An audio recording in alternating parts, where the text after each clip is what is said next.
Okay, Well, but now to the we good are stuff. all about to be inspired by a very inspirational individual, Mauli Junior Bonner, who is a singer, songwriter, and filmmaker. He's one of the most sought-after vocal directors in the music industry. He vocal coaches, develops, and writes for some of the biggest names in pop music, including Ariana Grande, Camila Cabello, Stevie Wonder, and others.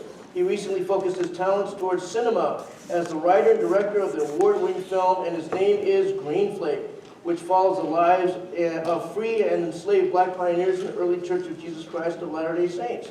Mauli also recently authored with his wife Chantel the children's book, A Child of God. Without further ado, let's give a warm welcome to Mauli Bonner.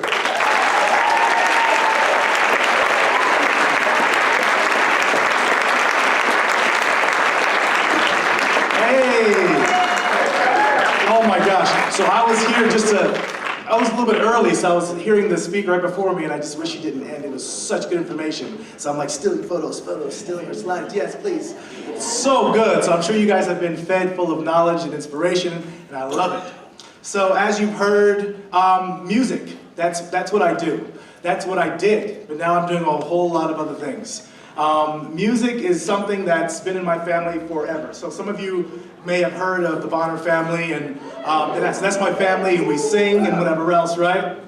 And in 2018, we were asked to sing at the B1 celebration. Raise your hand if you know what that was or is. Okay, great. So B1 celebration, we're commemorating the 40th anniversary of the priesthood being given to all men, or the priesthood ban being lifted. And we were asked to sing. And so we're backstage as a family, and we're just watching this presentation go on, and I'm watching, and I'm realizing, goodness, I don't know a whole lot of what they're talking about. They're naming some black pioneers. It sounds familiar. I've heard of Jane Manning James.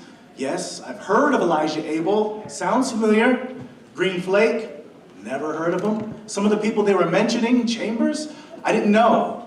And so here I am, black in the church, and I was starting to feel like I should know some of these things to answer some of these tough questions. For example, I had a rehearsal with, like, I'm not going to say her name, but it was a big singer, right? And we're in a rehearsal, and we're on a little break, and the background dancers and whatever else are talking, and one of the dancers was saying, oh, I went to Utah for the holiday.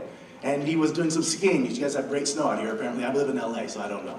So he came here for the skiing, and he was saying, yeah, you know, because in Utah, you know, when they have all the wives and stuff like that, and I'm like, oh no, here we go, no. And they don't, I mean, I just go to work and I go home, they don't know my background. And so, and he's just they're like, oh yeah, we heard of him. I'm like, actually no, it's just the one wife. If you can get one, it's just one. And then he's like, no, there's a bunch of those. And then there's like, you know, they ride bikes or just do something to keep the eyes blue or something, I don't know. And I'm like, that's a new one. I'm like, that's definitely not a thing. He's like, no, it's a thing, I was there. And I'm like, I don't want to do the whole thing right now. I just want to work and go home, you know. And so our little break ended, and then now it's like, you know, it's in me, and I'm like, goodness, just say something. And so I was like, I stood up and I'm like, I'm Mormon! And they looked back at me and did what you just did. They laughed in my face. They laughed and said, there's no black people in that church. And so that's what I would have thought about the early church had I not been at that B1 celebration. I didn't know that there were early black pioneers in the beginning.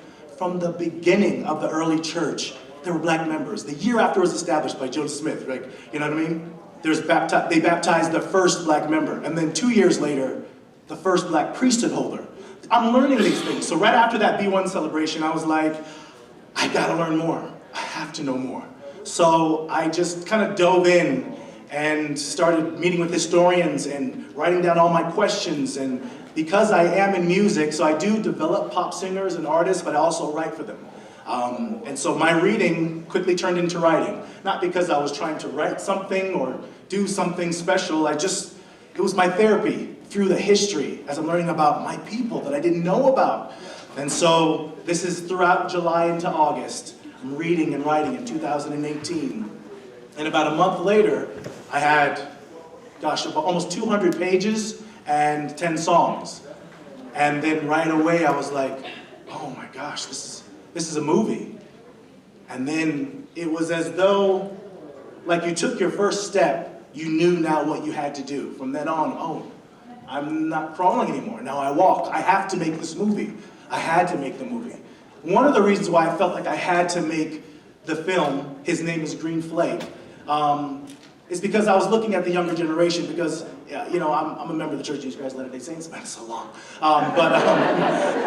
And I'm in the bishopric, and so I've worked with a lot of the younger folks, you know, and there's some young kids that come up to me and like have questions. In my ward, it's mostly minorities of the youth, you know, so people of color are mostly the youth. So there's lots of questions and things, and they're learning some of this history they never heard about through arguments, and I'm like, that cannot be the way that they learn about it. Or through a search or a TikTok. And although some of it might be true, usually the tone and the delivery may not be, and it's just, I knew that this history had to be out there the right way. You know, and some of you storytellers know that there's a story that needs to be told and you feel like, I think I'm the one to tell it. And so that was my decision. So I just started reaching out to folks. I started calling friends and family, like, have you guys heard of Gentry? The singing group? Okay, so Gentry, I called like Casey Elliott from Gentry and Brad Robbins, sent them the script, and Dallin Bayless, and Alex Boyer, and I'm just sitting in my family, sending the script, hey, this is what I got, I'm gonna make this film, read the script, check it out, and then, you know, Alex Boyer hits me right back, and he was like the next day, he read it through the night, and same with Casey, and Alex was like, man, this is amazing, man, we have to do this right now. I sound like Sebastian from The Little Mermaid, right? So, hopefully he's not watching, but he sounds like him, you know, he's like, right now, poking your lips like this. No, he doesn't. But, so he was so into it, he's like, we have to do this, and I was like, yes. And so the dominoes started to fall, like all of the people I reached out to were in, and they didn't know what that meant, when, how, but they're like, I'm in. Dallin Bayless, Casey Elliott, my family. I needed my family, because I'm like, okay, there may be black people in the church, but they're not in Utah. So I'm like, come on, family, unite, we need you. So I got my family to be in the film, a whole bunch of people in the film. No, there's black people in Utah for those who. And I decided that the film was gonna be made 3 months later. So this is what? Coming into September. And I wanted to shoot it in December, because I knew nothing about film, and I felt like, that's plenty of time. Yeah, I had my first draft done. You guys learned your lines, so let's make a movie. But that was the date that I felt I needed to do. So everything was through prayer. So even though this was a big thing I was going after, making this film, it wasn't just me wanting to make a movie, because I've always wanted to make a movie. It's none of that. I never even thought about making a movie. I just like watching them, and everything's good to me. So I'm not even a good judge of what's not. You know, I'm like, I just knew it had to be done then. And so I told them that's what's gonna happen. And then I had to go work in the Republic of Georgia. That's over by Russia. Overseas by like Turkey. So one of my clients is over there, so I had to go do a quick job over there, and I told him about this history. Like, he knows about my religion, he's Orthodox Christian, and we're basically the same. And I was like, dude, this is what's going on. I found out this history about my faith, and oh my gosh, black pioneers. And he's like, shoot it here. I'm like, how would I do that? And he's really well off. Like, he owns a television station, and like does really well. He's like, use my equipment, my people, it'd be like, you know, like maybe like Ruston, Hollywood. And I was like, okay, really? I can shoot it here? He's like, let's do it. I'm like, okay. So it was gonna happen. And so I just started letting everybody know and getting contracts in order. And things are moving forward. And I didn't know how all this was gonna happen, but I didn't know it was going to. I believed it was. I knew it was going to, I just didn't know the road. So I was like, that's the road. Then my mom got sick. And so now it's November. My mom got very sick. And so I flew with her to get her to the special doctor that she needed to get to have the surgery. It's a big deal. And we're riding on the plane. Me and my mom don't have a lot of time together because she lives out here. And while I was on the plane sitting next to her, there was a guy who was like a nervous flyer, and some of you might be where you talk. And if you see me, don't, because I'm not that. But he just wanted to have a conversation the whole flight. I'm like, really, guy, stop it. But he's just like, so yeah, tell me more about something. I'm like, oh yeah, from LA, thanks. Turn my shoulder a little bit, catch a hint, no hint. And oh yeah, so you said you're doing a movie. Yeah, making a movie. Anyway, so my mom's sleeping, but I'm like, act like I'm talking to my mom. Like, Anyway, and so he just keeps talking to me, and he's like, oh, movie. I was, what's it about? And I told him what it's about. He said, you should shoot it here in Utah. And I was like, oh, yeah, but I have a whole situation. We're going overseas, Hollywood, Russia, so, but he's like, okay, it's really great. It's like this land, 1847, it's preserved in Ogden, Fort Buenaventura, you'd love it. I'm like, okay, thank you. We land, I barely talked to my mom, I talked to the stranger the whole time. He's like, hey, can I get your number? And I was like, ooh, I'll give you my email. So I gave him my email, and he's like, okay, see ya. I'm like, see ya. I go to the car, my little brother's there, and lo and behold, who's in the car? The guy from the plane. The guy from the plane is in the car. What are you doing in the car, guy? So, the guy from the plane is in the car, and then he was like, hey, I saw him, and I thought, I don't know, maybe your family? Yeah, right? And I hate that he was right. It's like the worst ever. And so I was like, yeah, that's my brother. He's like, yeah, he said to give me a ride. And I was like, good job, Oba. My little brother's Oba. And so I was like, cool, well, we'll drop you off first, just so he wouldn't like know where we live. I didn't know the guy very well. Anyway, so we dropped him off, and that was that. And then it's time for me to make this movie. So it's mid-November. We're gonna be shooting December 11th. And I had to book my flights. I just raised enough money, $25,000, to book the flights. Then I was gonna figure the rest out. I didn't have the hotels. I didn't have the food. I didn't have anything. I just had enough for the flights. Let's just get there, Lord, and we'll figure out the rest. And I was like, right before I had them all set, I was like, before I hit send, let me call my guy one more time. I call him up and I was like, hey, and he's like, hey, Hollywood. I'm like, hey. Yeah, so just want to follow up on everything. We're good with the locations, everything. He's like, yes, everything's good. He said, but there is one thing. It's frozen. I'm like, what do you mean it's frozen? The Caucasus Mountains where we were going to shoot, it's a little frozen. No gas lines. I'm like, oh, okay, so what does that mean? I don't know, maybe somebody freeze a little, I don't know. What do you mean? He's like, I don't know, we don't have the heating for it, but I say we come, let's do this, Hollywood. And so I was like, give me a minute. So I hung up with him, and I was thinking, going through my cast, who can I afford to lose? Because I'm making this movie. And I realized I couldn't do that. So I called him back, and I was like, I can't do that. Of course, he was very disappointed. He was gonna be Russian Hollywood, and I just was like, here we are now, 3 weeks away, 2.5 weeks away, and I have no crew. I have no equipment, I have nothing. But there was that guy on the plane. And I was like, gosh dang it, why was I a jerk? Why didn't I give him my number? What was, the email. So I checked my email, and I had emailed him back. He had emailed me back. And I was like, hey, this is the guy from the plane, remember Mauli Junior? And he was like, then my phone rang. And then I was like, oh, hello? He's like, hey. I'm like, oh, hey, did I give you my number? No, but I always keep track of my friends. I'm like, okay, I'm gonna let that one slide. But I'm not saying his name in case he's watching. So,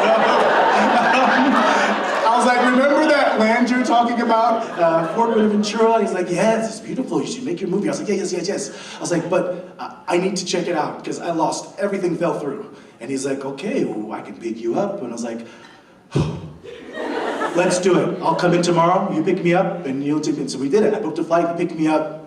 He's the sweetest guy. He's the sweetest guy. I shouldn't have dragged him the way I have throughout this. I feel really bad now, but anyway, so we get to the location, and he shows me everything, and it's beautiful. I don't know if you guys have been to Fort Buenaventura, but it has everything we needed for the film. Every scene, I've just seen the film over and over in my head, writing it, and there was every shot, every location, every cabin, every shelter was there.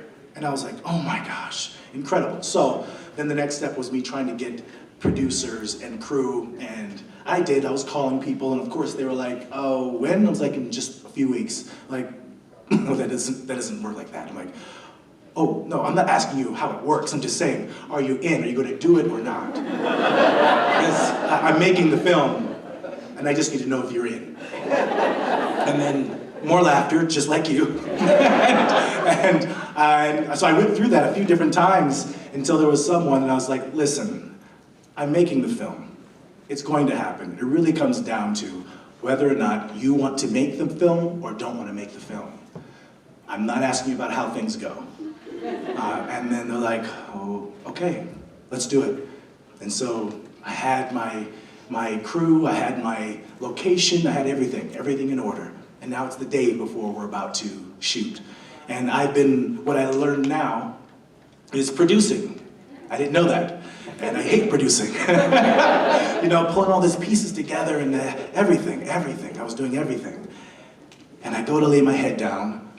It's a little after midnight, our call time's at 5 a.m. And I was like, who's the director? No. And I forgot to book the director. I never even thought of a director. Not once. All of the things, I did all the things. Not once.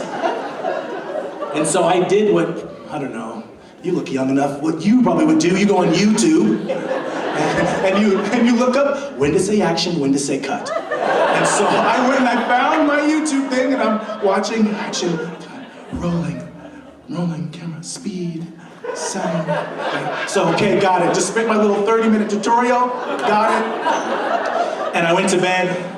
The next day, I showed up on set, and just like the video, my masterclass, it was rolling. I was like, oh my God. Sound, it's like around. Speed, and it was quiet. And I was like, I don't remember the silence. What are you waiting for? And I'm just looking around, waiting. And then a tap on my shoulder. Sir, it's on you, sir. Action, sir. Oh, yeah. Okay, this is not gonna work. Okay, so you say action, I say cut. Okay? He's like, okay, can you tell them that you're okay with me saying action? He's gonna say action, I'm gonna say cut. And so that was the way we did it. So he would do the action, and we'd roll with the scene, and I would say cut. But it was, funny enough, even though I've never done it before, never even thought to do it before, I was more comfortable doing this than getting some of the biggest stars, and Katy Perry ready for her tour. Big tours, big shows, things I've been doing my whole career. I felt more comfortable directing that movie than what I've been doing my whole career. And it was awesome. And you know, we were on set, and I had been dreaming the film. I've seen every second, every millisecond, every shot, every moment. And I knew what I needed from the actors, because directing singers was very much like directing actors. I was not ready for the cold. That's not my jacket. And the jacket underneath that jacket is not my jacket. I literally showed up in because I'm cool and from LA, I had my one-piece pajama suit, but really cool, stylish, there's a lot of zippers. So they helped me out.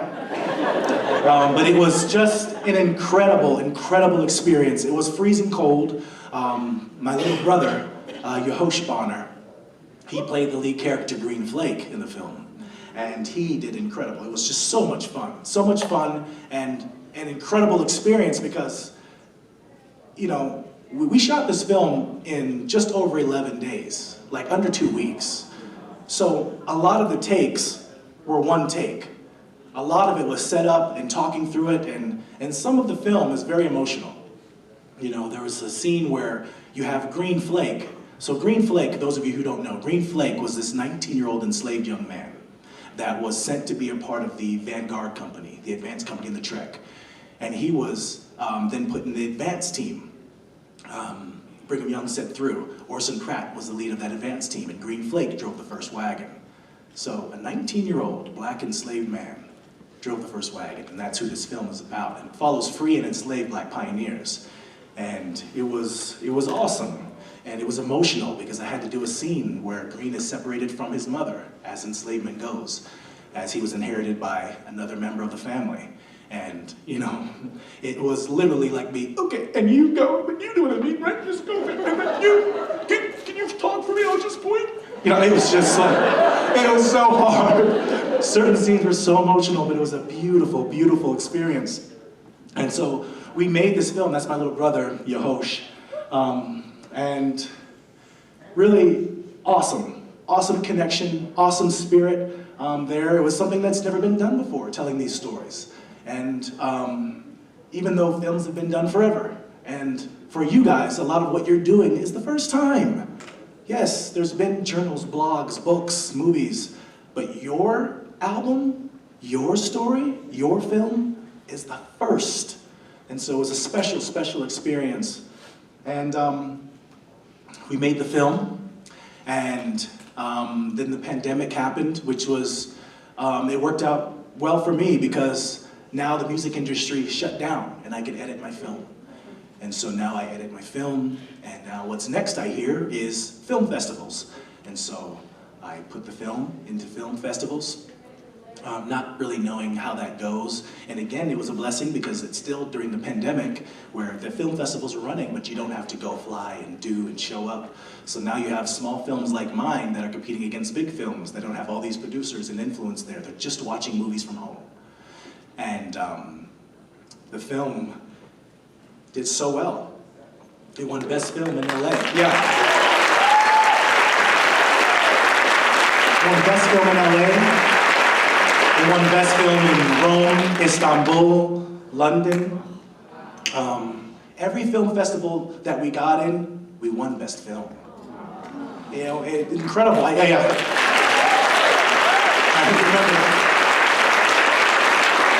remember when the LA Film Festival, they sent me an email saying, "Congratulations, you're in the quarterfinals." And I was like, "What? You're in the top 100 films." I'm like, "What?"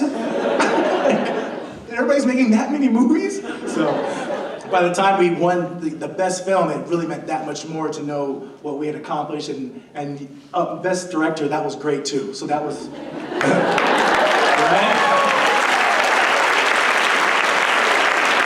I want to thank you two. Thank you two for directing me, my mentor. My little brother Yehosh, he also won Best Actor for the same thing. Yeah, this London, it just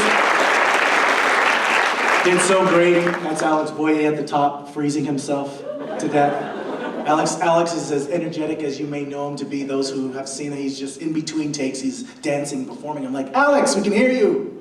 Please, dance quiet." You know? And he was incredible on set. It was just a fantastic, fantastic experience. And we only had that experience because we did what we said we were going to do. If we hadn't, it never would have happened. Just doing what you said you were going to do.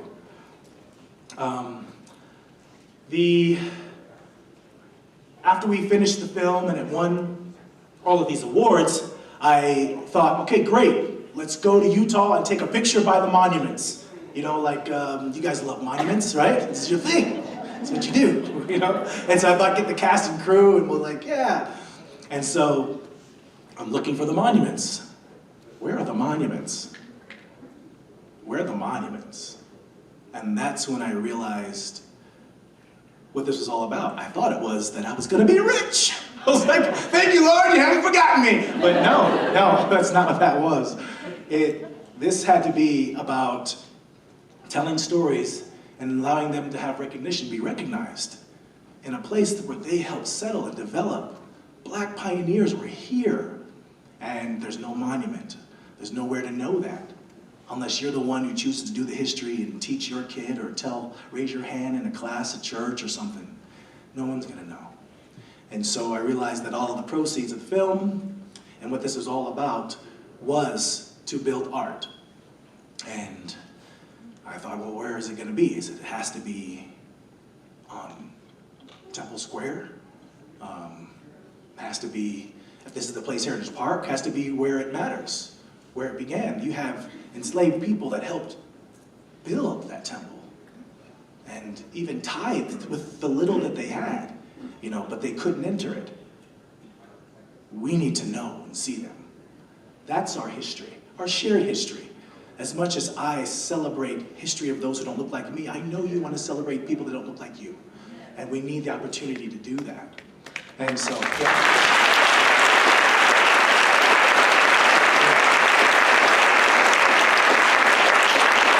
And so, I wasn't sure how that was going to happen.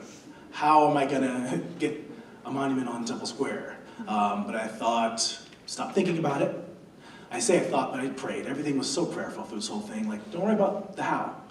Just be my guy. Do what you say you're going to do.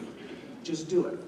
And so, moving forward, and we're about to now release the film, and we did a screening for the church history department so that they can know this is the stories that's coming out. I don't want anyone to be blindsided by the film or by the history or anything, because that helps no one. And so we did that screening for the church history department. It went great, and they loved the film. And we talked about things that needed to be added to websites, and to where people like you and me can just go look up something and find it on church websites. You don't have to be a historian. You don't have to go outside of our faith to learn about our faith, you know? And they've done a great job of adding to what's there, which is incredible. So right after the meeting, I go outside, and I'm going to the Cheesecake Factory, because it's the best place on earth. And after I ate, I see this couple walking, and I was like, oh my gosh, I think that's an apostle. And I only thought that because the wife was wearing like this blue jacket with like the dyed brown hair, and I'm like, that's one of them. I know that look. Don't you hide from me. They have their masks on, you know, but I knew. Your husband's an apostle. And so I go around to the front of him, and then he kind of splits off and goes somewhere. And then I stop her, and I'm like, hey, can I walk and talk with you? She's like, oh, what do you need? I'm like, nothing, I just want to talk with you and walk with you. She's like, okay. And so I was like telling her about the film and Green Flake. I made this movie about Green Flake and other enslaved and free black pioneers. All the proceeds is all going towards building a monument. And Temple Square, and this is Place Heritage Park. These are our places, and it has to be there, but that can't happen. She's like, without, yes, your husband. Oh, honey. Yes, honey. And so he comes over, and he's like, yes, what is it? And I told him, oh, so it was Elder Band. Yeah. He comes over and he's like, yeah, what is it? And I was like, well, I gave him the same spiel, the movie, Green Flake, and whatever else, and it's something, but I need you. And it can't happen without the support of you brethren. And then he says, okay, well, write me a letter. I'm like, no, we're here now. Let's do this. He's like, well, that's not the way it works. I need like a formal correspondence. Write me a letter, let's take a picture, so we can remember this moment, and we'll take it from there. And I was like, okay. So we took our selfie, and I went on my way. And it was at 5:32, I'll never forget the time, so 5:32. And so that was it. And then the next week, 1 week later, 7 days later, I had to come back because it was going to be the benefit concert. I did this concert with all of these artists singing songs, and we learned about the history to kind of like the pre-launch of the film. And as I'm driving to my hotel, I see this little man walking, and I'm like, little Asian man. There's not a lot. And that's gone. And it was gone, and I'm like, oh my gosh. So I pull over, and I was like, can I walk and talk with you? And then he was like, sure, of course. I was like, oh my gosh. I look across the street, and there's one of those like Secret Service guys who's like, about to lose his job? Like, I don't have much time. So he was like, so I was like, well, I made this film, his name is Green Flake, and it follows the lives. He's like, yes, of course, that's right. Yes, wonderful what you're doing. What part did you play? I'm like, oh, yeah, I'm the writer, director. And he's like, oh, these things take time. I'm like, no, I'm sure. But so you know about this? He's like, yes, we just met about it, talked about it this week. I was like, you gotta be kidding me. I thought he was blowing me off. My man. My man. And so he was like, it's wonderful. It's wonderful what you're doing. Love it. He's like, the concert's coming, right? And I was like, yeah. He's like, but not the film yet. And he said the date. I forget the date we released it. I think it was on June 8th, actually. He said the date, and I was like, yes. Well, you blew up my elevator pitch. I don't know what to do. And he's like, okay, well. I was like, okay, well, can we take a selfie? And we took a selfie. And it was awesome. And it was at 5:32. And I was like, you gotta be kidding me. It's like, what a coincidence. And he's like, all right. And so he left, and I was like, man, yes. I was just feeling so great. And the next week came, and now it's, it's Thursday now. So this was Friday, 2 Fridays in a row.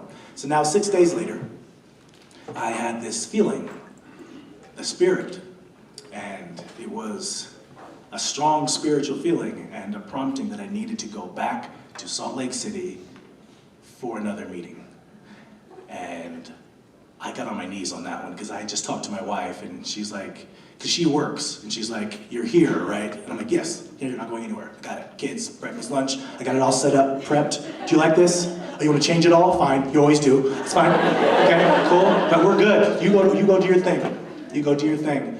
And then I got on my knees and I prayed. I was like, Lord, do I need to be somewhere Friday, tomorrow? And it was as clear as we're talking now.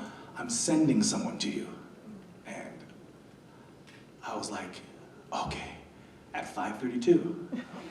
Right. And I was like, that sounds like biblical stuff. Like, come on, man. And so I was like, okay, can you send them on Saturday? I told, Chantel, I told her that I was gonna be home. And then I was like, but, I'll go, but Saturday. And then it was like, sure. It was like, that was the feeling. It wasn't like the word sure, but it felt like sure. And I hate sure. Sure is like, what are you? Yes or no? You want to help me out? Sure. Like, never mind. Like, yes or no? And I feel like the Lord knows that about me. And it felt like sure, and I was like, well, I'll go, but it's not going to mess anything up, right? Just Saturday. Again, sure. All right. Okay. Well, you said, I take that as a yes. So I'm gonna go Saturday. And so Friday comes. My wife is gone. I'm doing my thing. Kids, lunch, and whatever else. And, because it's summertime, they're not in school. And then that feeling I had in the beginning was just stronger than before. Way stronger. Like overwhelmingly distracting. And then I realized, oh my gosh, this would be the first time that I'm not doing what I said I was going to do. This would be the first time I negotiated with the Lord on what I said I was going to do. And I don't know if you guys have ever had an experience where you feel like, I'm going to do this thing. And you feel confirmation, it feels right in your spirit, and maybe you've even kneeled and prayed about it. And this would have been the first time that I detoured from that initial commitment. Because that initial commitment matters. Because you're going to have those ups and downs, roller coasters. You know them. Where it seems like, maybe this just wasn't made for me. That's when you have to go back to that anchor, that moment, where you said you were going to do what you're going to do. Because the Lord's going to meet you there. And so I realized I got to go. So I don't know. I think I cut some onions. I FaceTime my wife. I hate to call you home. But no, I should have done that. That's what I should have done. But I called her and I was like, babe, you gotta come home, you gotta come home. And she's like, why? What's going on? I was like, I have a meeting. She's like, you said you were here. I'm like, I know, I have a meeting in Salt Lake. I was like, with who? I'm like, I don't know. So you want me to come home so you can go have a meeting with someone you have no idea who it is? I was like, yes. I just need you to come. Please just come home. And then she says, all right, I'm coming. So she came home, and now I get the car and I'm driving, and I booked my flight. Never do this. while I was driving. I know. So I'm booking my flight. The app is pretty easy. I know. So I book my flight as I'm driving, and I book my 1:45. It's a 1:45 flight to get me here. And I book it, and I drive here. I get to my airport at 1:45. At 1:45, I drive up. Yeah, that guy. At 1:45, I drive up. And I realize I'm late. I'm not gonna make it, but I want the Lord to know that I did what I was supposed to do. So I just go, I'm like, I'm just gonna put my feet in the airport, so we're good. I go, and I get in there, and the Delta person's like, what flight are you on? I'm like, I was on the 1:45 to Salt Lake. She's like, it's delayed, you can make it. I'm like, oh my gosh, thank you. Can you help me? She helps me through, but the line, I hate doing that. I love doing that. I love doing that. Anyway, so she gets me to the front, and I go through, and I get to the thing, and they close the door right behind me, and I was like, oh my gosh. And I was pretty surprised by that. I was like, oh, this is some real stuff going on here. And I fly there, I land, and I get in the lift car at 5:18. It's 5:18, and now I'm driving into Salt Lake. Thankfully, the airport is close to Salt Lake City, and I don't know Salt Lake like that. I just did like a pinpoint somewhere, I don't know. And he's driving me, and it's now 5:28, but we're getting to this area in Salt Lake. And it's 5:29, and it's pouring rain, and I'm looking around, and there's nobody out, like nobody. And I was like, okay, do they not come out when it rains? Is that the rumor I'm gonna now start? It's like, you know they're allergic to rain. But literally there was nobody out, nobody. And I'm like, why? It was pouring, but I'm like, come on. 29, then 30, and I just asked, can you just let me out? So he just lets me out. And I'm just like walking, looking, and then literally there's nobody as far as I look down one way or the other. And I was like, you know what? Maybe the Lord just needed to know that I would be here, that I would do what I said I was going to do. And that's all that matters. Because really, the rest is up to him, you know? Everything else is just too impossible, you know? And so I go and I stand under this big tree to kind of shade myself from the rain. And 5:31 turns to 5:32, and nobody. And I was like, and I pull out my phone, and I record this thing so that I can remind myself that I was here. You came and you were here, and then a car pulls up about 20 yards from me. And I was like, and it stops, and a guy gets out, and he's in a suit. And it's still 5:32, and I quickly get off I actually turn the video to him, and I turn it back to me. And then I quickly get off my video and I go to my apps, since I'm already exposing my racism. I'm like, all these white people look the same when they get old. I need the picture of the names. And so I was like, hair or not hair, oh, no, hair, glasses, no glasses.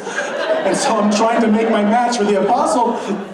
I'm like, which one is he? And so I go over and I just start walking because I don't want to be late for my meeting. And so I walk over and I'm like, hey, I'm here for you. And then he says, okay. And I said, I'm sorry, I flew in for a meeting with you. And he says, he didn't say anything, we're just like, I said, I'm sorry, I didn't think this far ahead. I don't know what to say. And he goes, I don't know what to say either. I said, what's your name? And he said, I'm a bishop. I'm like, oh, hey, bishop. And I thought, bishop, that's like, what, 300-400 people in a ward? He can tell them about the movie he's about to come out. It's like, well, listen, bishop. I made this film, his name is Green Flake, and it follows the lives of free and enslaved black pioneers. And he's like, yes, wonderful, wonderful what you're doing. I'm like, okay. He's like, the pitch was incredible. We spent 30 minutes overtime. We never go over. I was like, what are you talking about? And he was like, yeah, the meeting about you and the monuments and everything, it's wonderful. And I was like, what was your name again? And he goes, Bishop Kase. I'm the presiding bishop. I'm like, oh, of the whole? Yeah. And I was like, oh my gosh. I already gave you guys those sneak peeks. Yeah, right?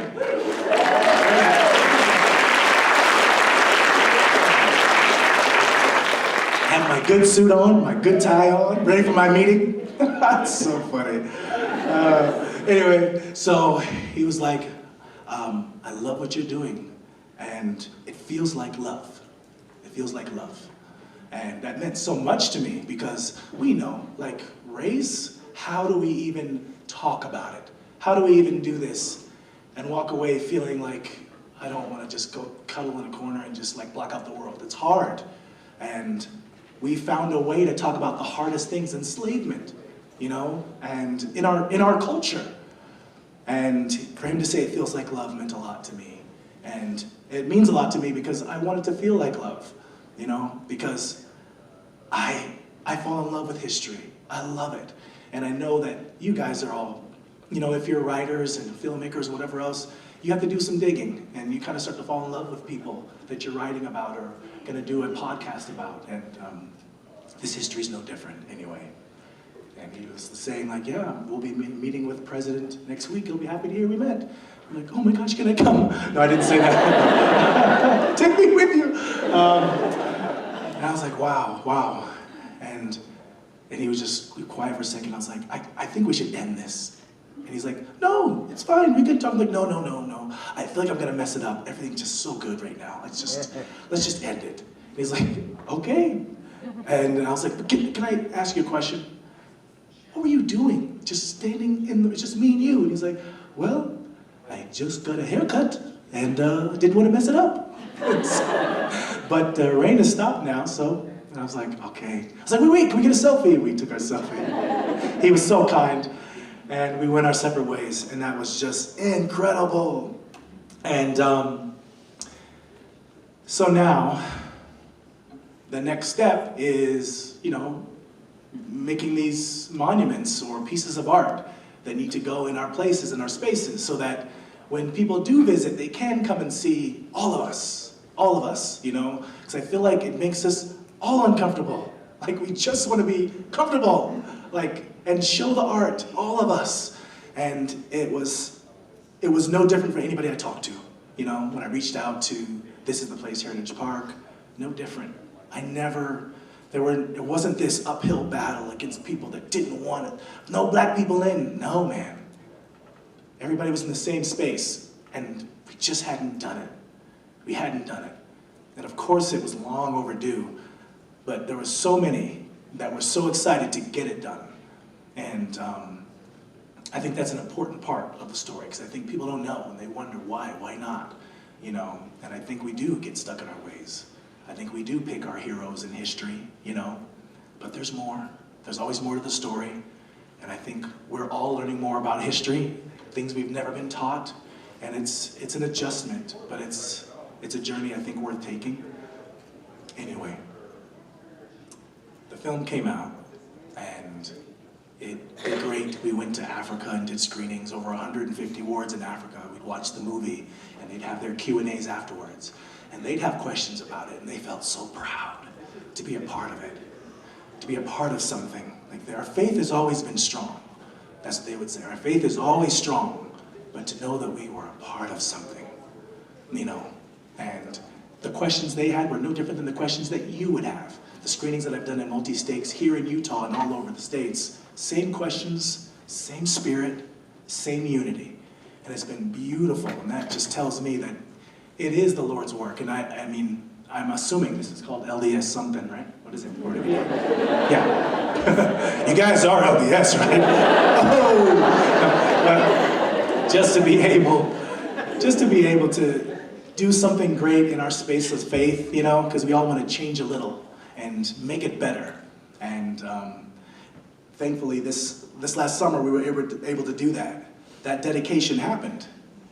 We raised money for a monument, and at This Is the Place Heritage Park was that dedication. And the governor was there on my left there, or on the left, and he spoke and President Ballard on the right, he dedicated it.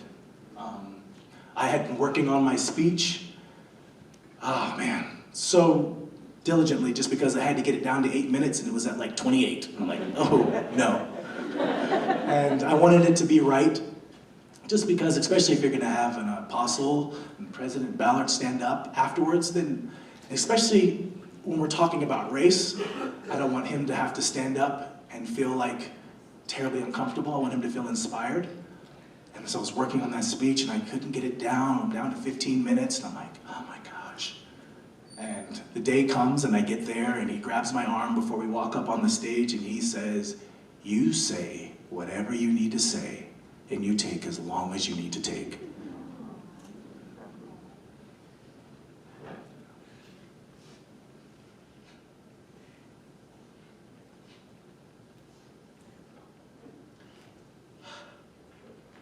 I've never said that before.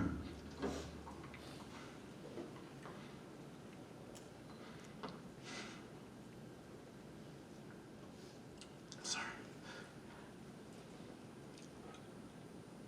It means a lot. It means a lot.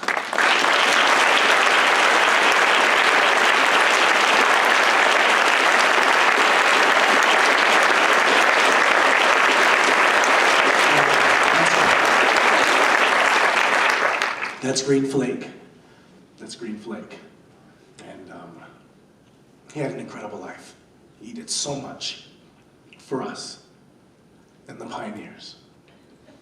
And to see him recognized at This Is the Place Heritage Park because of a film, because of a movie, you know? Your stories, your books, they're gonna make a difference. And you may not get to reap the benefits of sitting there during that dedication of some story that you're telling, or art that you're painting, or song that you're writing. But who in the past got to? Joseph Smith didn't get to see it. He didn't get to see any of it. Jesus Christ didn't see a second while he was here on earth. So you may not, but don't let that stop you from doing what needs to be done. It has to be done. And you know, whatever it is you're working on, if it's something that should be done. And if you believe it should be done, do it. Do it, or he'll find someone else. Because the work is going to get done regardless. And this dedication was such an incredible gathering of all of us. There was just incredible. Jane Manning James and her 2 children, they came across on that pioneer trek a couple months after that first group did. So Green Flake came on July 22nd, 2 days ahead of when Brigham Young came on July 24th. And she came a couple months later. Her 2 children, she came with her husband. And President Ballard, he gave his dedication. And we know how much he loves pioneers. And that was really special. And Elder Christofferson, for him to show up and support was just really beautiful, really beautiful. This is Oscar and Hark. Those are 2 enslaved pioneers that came across on the trek. So you had some members of the faith who were from the South that sold everything except for their enslaved labor, if you can imagine. Yes, and they came across the trek. And those 2 were sent to be a part of that vanguard company, that advanced team as well. And now we get to learn their story and recognize them. And eventually, you get a grave for Oscar. Hark just got his grave 2 years ago. He was in an unmarked grave before then. So these are stories that can strengthen us, because no matter what you look like or where you're from, we can draw strength from anyone. I don't think Jesus looks just like me. He'd be a lucky man. He would be a lucky man. I'm saying. But I draw so much strength from him.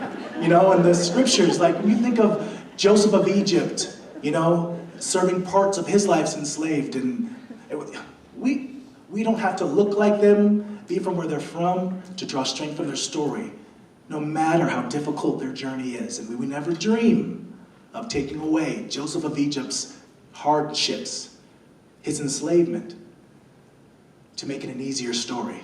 we tell it. And we'll tell their story. Even though it intertwines with the stories we know, they're true and faith-building stories that we all can draw strength from. And so, thankfully, you can take your families there over at This is the Place Heritage Park, right when you go into the entrance and it's there. It was incredible. There was thousands of people there. It was really beautiful, really beautiful. This is on July 22nd, the 175th anniversary. And I didn't realize it was going to be the anniversary until like 3 months before. And I thought maybe that was why the Lord was rushing me. I don't know. But on the 175th anniversary, we were able to have the dedication on that day. Really incredible. And Governor Cox, he gave such an incredible speech. I don't want to get into politics. I know how that is. I don't even know how he is as a governor. But as a person, the couple times I got to talk to him, I enjoyed it. I enjoyed it. I hope he does right by you. And on the left, she's a NAACP chapter president, I think for Ogden. I don't want to misspeak, but she's an NAACP chapter president. She gave the opening prayer, and Governor Cox and I were just in tears once they unveiled it. Just beautiful, beautiful stories. Things that we thought we couldn't talk about. Unveiling these stories that you think would just create Twitter wars and contention. None of it. None of it. It's possible. And then there's that cute guy. So darn cute.